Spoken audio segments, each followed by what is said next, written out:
It's the weekend, you guys, so I hope you're ready to take on the full lesson and put it all together. So starting from your seated small bat warm-up where you're rotating at the high pitch and then you're angling over and you're rotating upwards kind of like you're tilted and you're still spinning like the earth rotates around an axis. So because you're tilted down, you're almost moving up.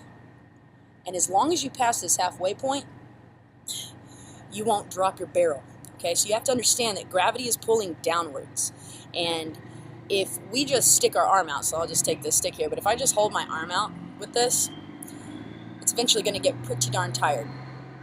And it'll start shaking, and I'm going to wait for that truck to pass. If I hold my arm straight out, it's going to get tired, it's going to start shaking, and eventually I'm going to start to tilt back to kind of help even out the balance that I'm holding out that way. So if you just kind of tilt back a little bit, you can see how much easier it is to hold this higher because you're taking the weight just like a weight on a scale. You've got the centerpiece of the scale and you've got two pieces over here and you're holding weight on both sides.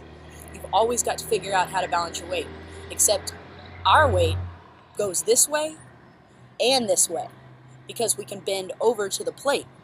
So we have to balance on four sides, which is why we draw our little quadrant, because we have our tilted back. Okay, so if we're going to try to hit a line drive over someone's face, I don't know why I always say someone's face. I don't know. Anyway, so we're trying to hit a line drive over someone's head.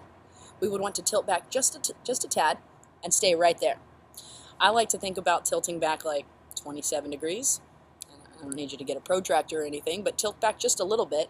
And when we're hitting that line drive, it's a line drive at that angle, right? So that's what we've been working on the whole time is creating lift, not by swinging our arms up, but by getting behind the ball and hitting a line drive, either straight up to hit a low line drive or slightly back to hit a higher line drive. And remember, you can also move slightly forward. You look at that, ooh, look at that T right there. Let's just say I'm hitting a ball and I cut down on it.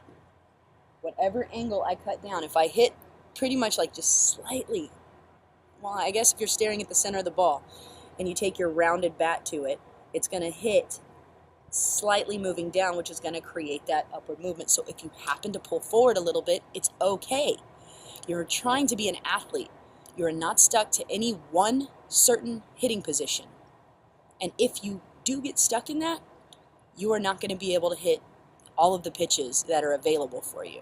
Okay? Stop worrying about, if you're worried about whether it's a strike or not, don't even worry about that. It doesn't even matter. Remember, it only really matters if it's a ball or a strike if you don't swing.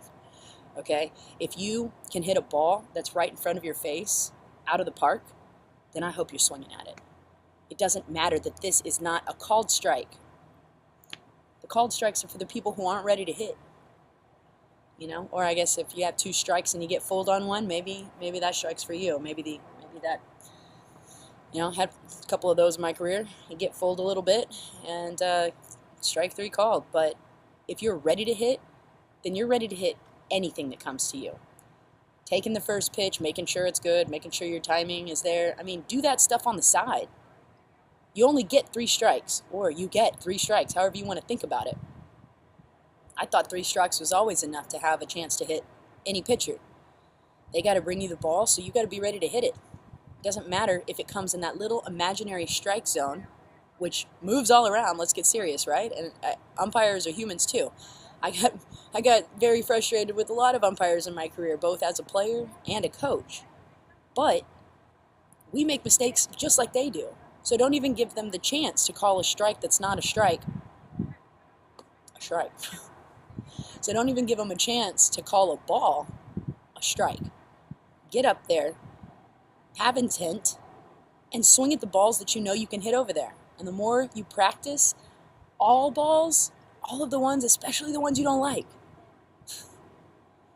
you're going to be a really tough out.